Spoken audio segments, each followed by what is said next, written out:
इस्लामाबाद पाकिस्तान की इस मस्जिद में 3 लाख लोगों के बैठने की जगह है और कैपेसिटी के हिसाब से ये दुनिया की 5वीं सबसे बड़ी मस्जिद कहलाती है।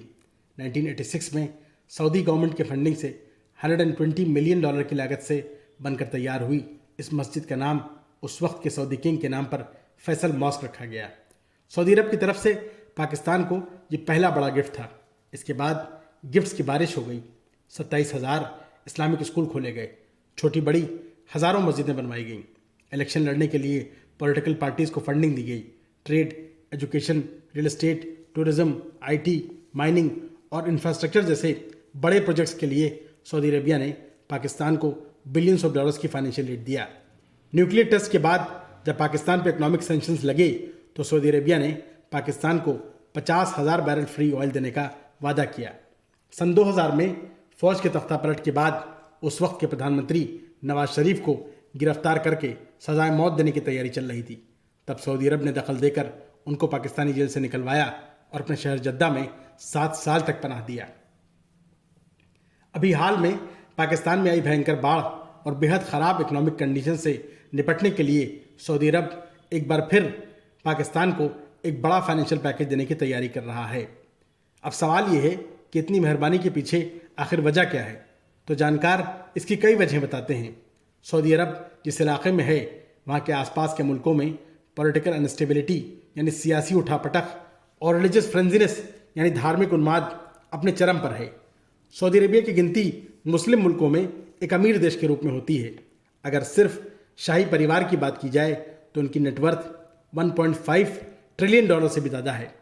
शाही परिवार को हमेशा डर सताता रहा है कि यह आसपास की आग कहीं दरवाजे तक ना आ जाए। इन हालात में सऊदी अरेबिया को पाकिस्तान एक बेस्ट ऑप्शन नज़र आता है, क्योंकि पूरे इस्लामिक देशों में पाकिस्तान एक अकेला देश है जिसके पास एटॉमिक हथियारों से लैस एक लड़ाकू फौज है। 2018 में पाकिस्तान के डिफेंस मिनिस्टर ने अनाउंस किया कि पाकिस्तानी आर्मी सऊदी अरेबिया में एक ट्रेनिंग मिशन में हिस्सा लेने जा रही है, जबकि जानकारों का मानना है कि तकरीबन 70,000 पाकिस्तानी फौजी सऊदी अरेबिया की आर्मी में ट्रेनिंग और सर्विसेज देने के लिए किसी भी वक्त वहाँ मौजूद रहते हैं। इतनी कहानी किसी को भी समझाने के लिए काफ़ी है कि पाकिस्तान और सऊदी अरेबिया में दोस्ती कितनी गहरी है। मगर यहीं पे कहानी में एक ट्विस्ट है और इस ट्विस्ट का नाम कश्मीर है। पाकिस्तान के लाख कोशिशों के बाद भी सऊदी अरेबिया ने आज तक किसी भी नेशनल या इंटरनेशनल स्टेज पर कश्मीर का मुद्दा कभी खुलकर नहीं उठाया है। पाकिस्तान और सऊदी अरेबिया का बायलैटरल ट्रेड $2 बिलियन का है। वहीं इंडिया सऊदी अरेबिया का चौथा सबसे बड़ा ट्रेड पार्टनर है। इंडिया और सऊदी अरेबिया का बायलैटरल ट्रेड $42 बिलियन का है और मौजूदा वक्त में इंडिया का मार्केट साइज और इसकी इकोनॉमी के साथ कदम मिलाना यूके और जर्मनी जैसे देशों के लिए मुश्किल पड़ रहा है। यंग इंडियंस के इनोवेटिव आइडियाज़, डिजिटल रेवोल्यूशन और हमारा स्किल्ड मैन पावर आज सारी दुनिया में हाई डिमांड में है। सऊदी अरेबिया के हिस्टोरिकल प्रोजेक्ट विजन 2030 के लिए जिन 8 देशों को स्ट्रैटेजिक पार्टनरशिप के लिए नॉमिनेट किया गया है उनमें India, China, UK, America, France, Germany, south Korea और जापान शामिल हैं। और इसी अनाउंसमेंट के साथ ये बात बिल्कुल साफ हो गई है कि सऊदी अरेबिया मुश्किल वक्त में पाकिस्तान की मदद तो कर सकता है पर रिश्ता बराबरी का नहीं बन सकता है। अब आ जाते हैं फ्रेंड नंबर 2 यानी टर्की पे।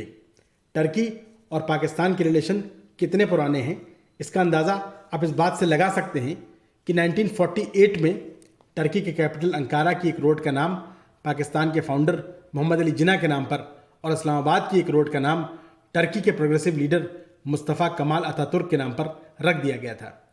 फिर 1964 में पाकिस्तानी प्रेसिडेंट अयूब खान ने अपनी पहली टर्की विजिट के दौरान वहाँ के प्राइम मिनिस्टर से वादा किया कि वो टर्की के साथ साइप्रस का जो मसला चल रहा है उसको इंटरनेशनल प्लेटफॉर्म्स पर उठाते रहेंगे।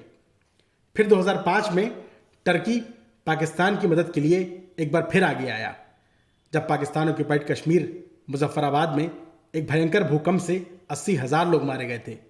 टर्की ने पाकिस्तान की मदद के लिए $150 मिलियन के पैकेज का ऐलान किया, जिसमें फाइनेंशियल एड के अलावा हॉस्पिटल्स, कॉलेजेस, गवर्नमेंट बिल्डिंग्स के साथ साथ एक टर्किश स्टाइल मस्जिद भी बनवाई गई जिसमें 2,500 लोगों के बैठने की जगह थी।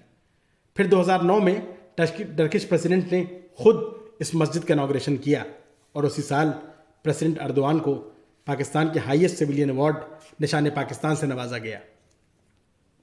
जुलाई 2016 में जब टर्किश फौज ने मौजूदा सरकार का तख्ता पलटने की कोशिश की तो सबसे पहले पाकिस्तान मदद के लिए सामने आया। प्रधानमंत्री नवाज शरीफ खुद सरकारी दौरे पर टर्की पहुंचे और मौजूदा अर्दोआन सरकार को हर तरीके की मदद भेजने का पूरा भरोसा दिलाया। इस घटना से दोनों देशों के रिश्ते और मजबूत हो गए और इस दोस्ती का अगला पड़ाव था कश्मीर इशू। 2019 से 2022 तक टर्की ने कश्मीर का मुद्दा यूनाइटेड नेशंस के स्टेज पर कई बार उठाया। फिर फरवरी 2022 में तुर्की के प्रेसिडेंट अर्दोआन ने इस्लामाबाद में पाकिस्तान की पार्लियामेंट को एड्रेस करते हुए कहा कि कश्मीर जितना अहम पाकिस्तान के लिए है उतना ही ज़रूरी टर्की के लिए है। अब यहाँ तक की स्टोरी सुनने के बाद अगर आपको भी लगने लगा है कि पाकिस्तान का दोस्त नंबर 1 टर्की ही है तो रुक जाइए, कहानी में फिर एक ट्विस्ट है और इस बार इस ट्विस्ट का नाम OIC है, यानी ऑर्गेनाइजेशन ऑफ इस्लामिक कोऑपरेशन। 1969 में बनने वाले इस ऑर्गेनाइजेशन के 57 मेंबर कंट्रीज़ हैं और UNO के बाद OIC दुनिया का दूसरा सबसे बड़ा इंटर गवर्नमेंटल ऑर्गेनाइजेशन है। इस ऑर्गेनाइजेशन को दुनिया के मुस्लिम कंट्रीज़ की एक कलेक्टिव आवाज़ कहा जाता है। ऑर्गेनाइजेशन ऑफ इस्लामिक कोऑपरेशन का हेड ऑफिस सऊदी अरब के शहर जद्दा में है और ऐसा माना जाता है कि OIC और इसके मेंबर कंट्रीज़ यानी मुस्लिम देशों पर सऊदी अरेबिया का दबदबा है। बहुत ज़माने से सऊदी अरेबिया के इसी डोमिनेंस को अलग अलग तरीक़ों से टर्की चैलेंज करने की कोशिश कर रहा है। कभी वो फ़लस्तीन का मुद्दा उठाता है, कभी क़तर के मसले पर सऊदी अरब को घेरता है, तो कभी कश्मीर का मुद्दा उठाकर पाकिस्तान को अपने पाले में करना चाहता है। मकसद सिर्फ एक है कि किसी भी तरह मुस्लिम देशों में अपनी सुपरमेसी को मनवाना। कश्मीर मुद्दे पर पाकिस्तान का साथ देना टर्की का एक इंटरनेशनल दिखावा है।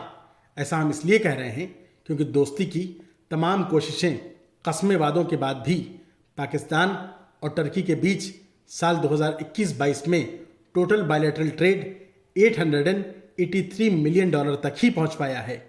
यानी तमाम फैसिलिटीज़ और एग्रीमेंट्स के बाद भी पाकिस्तान अपने दोस्त नंबर 1 के साथ $1 बिलियन साल का भी कारोबार नहीं कर पा रहा है। वहीं इंडिया के साथ टर्की का न तो कोई फ्री ट्रेड एग्रीमेंट है और ना ही बहुत दोस्ताना रिलेशंस हैं। फिर भी 2021-22 में इंडिया और टर्की का बायलैटरल ट्रेड $10.70 बिलियन का है। 150 यानी 150 से ज़्यादा इंडियन कंपनीज टर्की में रजिस्टर्ड हैं, जिनमें टाटा, महिंद्रा एंड महिंद्रा, डाबर, विप्रो और बिरला जैसी कंपनीज शामिल हैं। टर्किश कंपनी सेवरोनिक और टाइस शिप बिल्डर्स इंडियन कंपनीज के साथ मिलकर इंडिया में $2.5 बिलियन के बड़े प्रोजेक्ट्स पर काम कर रही हैं। इंडियन टूरिस्ट और फिल्म मेकर्स के लिए टर्किश कैपिटल अंकारा और इस्तांबुल एक फेवरेट डेस्टिनेशन है।